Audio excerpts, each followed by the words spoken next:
Shana Tova.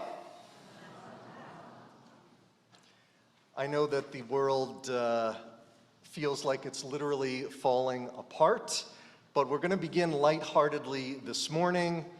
And in that spirit, I need to offer a most sincere apology to all of the Mets fans in the room.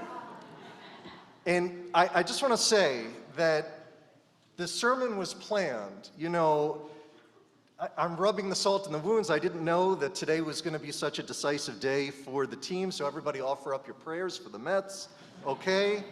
But I apologize for two things. I apologize, first of all, because we have to put this here. And I have to apologize for the story I'm about to tell. So I'm a third-generation Phillies fan. And even though it's been decades since I lived in Philadelphia, I've journeyed through adulthood with a Phillies hat. My fandom is as much about my family heritage as it is about my ball club. My father and I were Phillies season ticket holders in Veterans Stadium of blessed memory. We spent our summer Sundays in the middle mezzanine on the 500 level. So the Mets visited periodically. And one of my childhood certainties was that Mets fans, it's just true, Mets fans were verifiably crazy. They'd come by the busload, perched above us in the 700 level. They'd be drunk by the second inning, and their salty language corrupted my young ears. For decades, I was convinced that Mets fans were universally horrible. Fast forward to 2012 when we moved here. The first weekend the Phillies came to town, we headed to Citi Field. My children, Siona and Avi, were 6 and 2. But as we headed to the stadium, I convened a family meeting about a safety plan. In detail, I explained what we would do when the first Mets fan swore at us and inevitably threw beer at us. Of course, there was no need to activate the Brown safety plan. Citi Field was so family friendly. No one batted an eyelash that day or ever since. In light of the rise of anti-Semitism, I've been thinking about my life as a Phillies fan, almost always in the minority. I persist because of the pride I feel, not just in the team, but in my family legacy, even when it makes me feel self-consciously different. As 2.4% of America and 0.2% of the planet, we Jews know something about feeling vulnerable and different too. In 2023, the ADL recorded 8,873 anti-Semitic incidents nationally. That's more than in 2020, 21, and 22 combined. Some have hit quite close to home. In January, we witnessed the anti-Semitic and anti-Zionist vandalism at the Golden Horseshoe. Many of us, by the way, were part of the strong crowd that rallied there afterward. There are a long string of other smaller incidents at your family's schools and workplaces that have been heartbreaking and troubling. As if that were not enough, we're also contending with the hate that has transformed campus life. As parents of a new college student, this has been particularly terrifying for me and Amy. I'm sure that those of you who have a direct or indirect connection to campus life are navigating similar emotions. A National Brandeis study on spring 2024 campus anti-Semitism found that 1/3 of all non-Jewish students were either anti-Israel or anti-Jewish. A shocking 25% said that they wouldn't be friends with someone who supported Israel's right to exist as a Jewish state. In the face of such hate, what is the best way for us to respond? Theologian Martin Buber, who witnessed Nazism firsthand, wrote, "We can be redeemed only to the extent to which we see ourselves." He meant that the ultimate survival of the Jewish people rests not on how others see us, but on how we see ourselves, whether we have the courage to live Jewishly in the world, even if it means being different. In other words, can we all recommit to proudly wearing our Phillies gear, even if we're nervous cheering them on in New York? Displaying our Jewishness publicly isn't easy. We prefer Judaism on our own terms, coming to the synagogue when we're moved to, marking family milestones privately or semi-privately. But as we enter 5785, I want to encourage 3 Jewish practices we can lean into and draw inspiration from as we foster a comfort in being different. Let's begin by considering the holiday of Sukkot.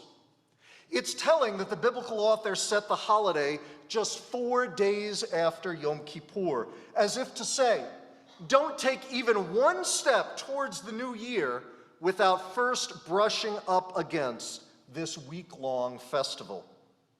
Sukkot's hallmark is that we build and dwell in a sukkah, the temporary home our ancestors lived in millennia ago. Judaism emphasizes what happens inside the sukkah, particularly the hospitality we share with guests. What we tend to gloss over is the sukkah's unique external appearance. I remember vividly, early in our marriage, my hesitancy as Amy and I debated about building a sukkah at our home in San Diego. My family had never had one growing up, and so I was self-conscious about its publicness. For a week, our tradition asks us to draw attention to our Jewishness by building booths in our neighborhoods on display to our non-Jewish friends and neighbors. Over the years, as I've gotten more comfortable, my Sukkot joy is enhanced by the pride that I feel in contributing to our neighborhood's diversity. I want to invite you to join me in the practice this year, particularly if you've never built a sukkah before. Invite a guest for a snack or meal, encourage your kids and their friends to have a sleepover in it, or use it as a pop-up meditation studio and enjoy the solitude of nature. You've got 2 weeks until Sukkot arrives. There's still time to plan this project. See the email we sent on September 25th with an electronic guide, and of course, be in touch with questions. In 19th century Germany, Samson Raphael Hirsch wrote, "In the frail sukkah, we celebrate the security of our existence under God's protection, more real than any material structure could provide." Hirsch reminds us, especially during moments when we're feeling vulnerable, that we turn to God and our tradition to carry us through, having pride in our uniqueness, regardless of how others perceive us. Our pride can also be expressed publicly later this year during the holiday of Hanukkah. Hanukkah candle lighting is much more widely observed and familiar. According to Pew Research data, 72% of American Jews already take part in the practice. This morning, I want to speak specifically about the public element of candle lighting. The rabbis of the Talmud initially preferred that the menorah, or Chanukiah, be placed on a small ledge outside our homes. But for those whose homes didn't have such a ledge, They suggested that the candles be placed inside by a window, and that's the prevailing traditional custom today. They taught that Hanukkah revolves around Pirsum Hanes, publicizing the Hanukkah miracle to the world around us. It turns out that anti-Semites don't like passing homes with Hanukkah candles in the windows, particularly around Christmas. They can't help but be reminded that there are Jews in their midst. In the winter of 1993, those tensions boiled over in Billings, Montana. After years of hate speech by regional white supremacist groups, they declared Montana and 4 other states a, quote, white homeland. The rhetoric sparked a series of incidents targeting Black Americans, the local indigenous population, people of color, the queer community, and of course, Jews. The culminating act came when someone threw a brick at the Schnitzer family's Billings home. It sailed through the window of their 5-year-old son Isaac's bedroom, shattering glass everywhere, and damaged the menorah in the window. It was a miracle that Isaac wasn't in the room. Billings declared an end to hate. The Billings Gazette printed a full-size photo of a lit Chanukiah, and 10,000 non-Jewish residents put the photo in their windows, united with local Jews. This year, Hanukkah begins on the evening of December 25th. The overlapping of the holidays presents a perfect opportunity for everyone to be in dialogue about Billings and about anti-Semitism in America more generally. Even as we join our Christmas-observing loved ones and friends as they enjoy the spirit of the season, may we be inspired by Billings to also invite our friends to stand with us as we proudly and publicly kindle the beautiful lights of our tradition. Sukkah building and Hanukkah lighting have their roots in the narratives of 2 Jewish holidays. Our third practice, hanging a mezuzah, also springs from the rhythm of Jewish calendar observance. We read in Exodus 12, near the culmination of the Passover story, "V'lakechu min hadam v'natnu al shtei hamezuzot al hamashkof." The Israelites shall take some of the blood from the Paschal sacrifice and place it on the 2 mezuzot, the doorposts, and on the lintel of the doorway. The blood designated homes as Jewish, as a talisman to ward off the angel of death. The days of the Exodus have long passed, but the practice of designating our homes as safe and Jewish, even if the rest of the world feels inhospitable, persists. A month after October 7th, the American Jewish press chronicled a rise in the phenomenon of American Jews removing mezuzot for fear of anti-Semitism. Indeed, some of you confided to me that you thought of doing the same. Some in the Chabad movement responded by developing a product called the camo zuzah, a mezuzah camouflaged to look like a sensor on a home security system. Now, with respect to Chabad, this defeats the very purpose of the mezuzah. A mezuzah enables households to publicly announce their Jewishness. The kamezuzah literally blends in when Judaism encourages the opposite. Rabbi Vivi Meyer writes about the poignancy of mezuzah with regards to its geography. The realm of transition signified by the doorway is a location entirely unto itself, We mark this in-between place with the words of Shema, the text inserted inside a mezuzah, a reminder to love God not only when we're sitting in our home, but also when we are in any unsettled and unsettling place of change or passage. The mezuzah represents our transitional or in-between spaces. It reminds us of the tension that we experience between the Jewish pride that we feel internally and the hesitancy we might feel in expressing it externally. Even as we name that vulnerability, we hang the mezuzah to denote the difference between us and the world around us. And we draw strength from touching the mezuzah and bringing our fingers to our lips as we go out and as we return. Like the honey we dip our apples and challah in during this season, the mezuzah's words of Torah bring us sweetness and strength and hope as we navigate the complexity of the world that we live in. Cantor Becker and I are standing by to advise about where you can purchase a mezuzah, and we'd be honored to help you plan or officiate at the brief ritual of a mezuzah hanging, which can also serve as the dedication or rededication of your home. Let your mezuzah be a statement to those who live around us that there is a proud Jewish family living inside this home. In her landmark book, People Love Dead Jews, Dara Horn notes an underreported news story from 2018. It involves 25-year-old Dutch Jew Barry Vingerling.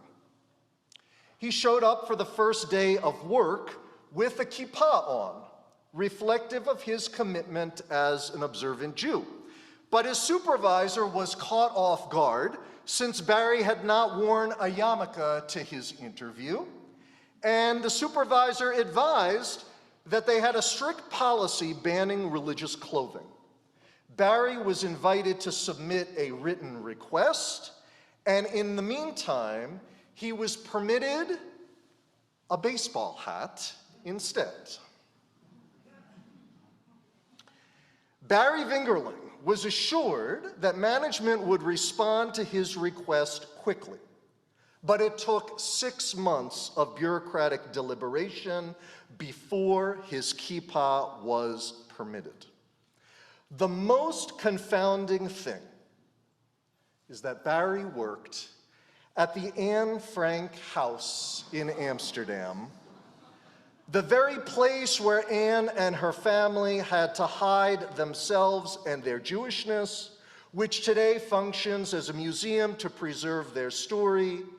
That Anne Frank house took 6 months to permit Barry Vingerling to express his Jewishness. In the face of anti-Semitism today, precisely at the moment when we are feeling most vulnerable and inclined to hide our identities, our tradition underscores the value of living out our Jewishness joyfully in the public space. I echo Buber's words once again: we can be redeemed only to the extent to which we see ourselves.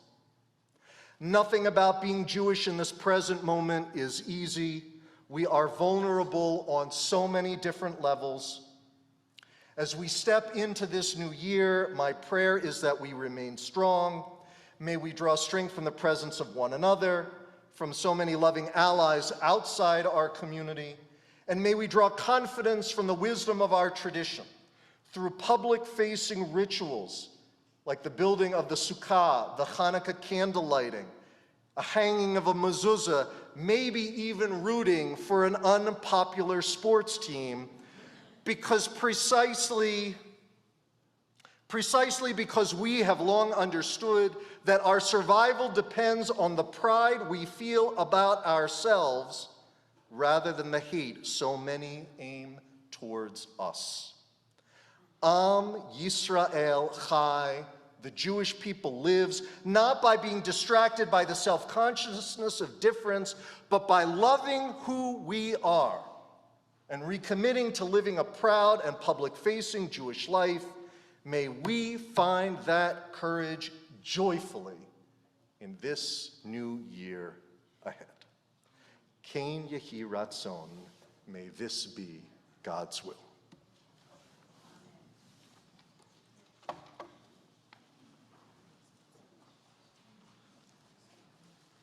Am Yisrael, Am Yisrael, Am Yisrael Chai. Am Yisrael, Am Yisrael, Am Yisrael Chai. Am Yisrael, Am Yisrael, Am Yisrael Chai. Am Yisrael, Am Yisrael, Am Yisrael Chai.